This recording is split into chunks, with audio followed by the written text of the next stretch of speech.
Brigade Al-Quds mengumumkan para pejuangnya menargetkan kamp militer Israel.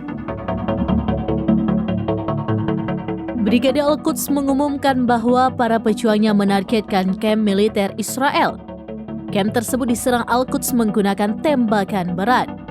Dikutip dari Al-Mayadin, seiring dengan hal tersebut, Brigade Al-Quds dan Brigade Tulkarem menginformasi telah menargetkan sebuah kendaraan yang membawa 5 serdadu Zionis. Mobil tersebut diserang saat melintasi desa Deir Al-Ghosson. Kelima pasukan Israel atau IDF itu diserang sebagai bentuk pembalasan atas terbunuhnya para pejuang di Kamp Nur Syam.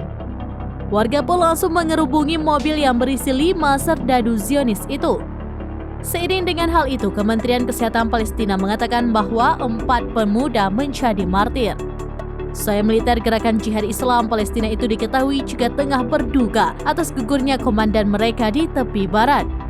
Diketahui sang komandan yakni Abu Shadi menjadi target pesawat tak berawak Israel saat berada di sebuah mobil.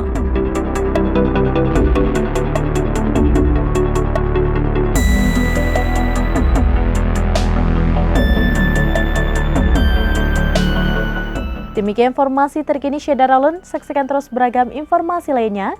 Coba like dan share seluruh akun serambinews.com.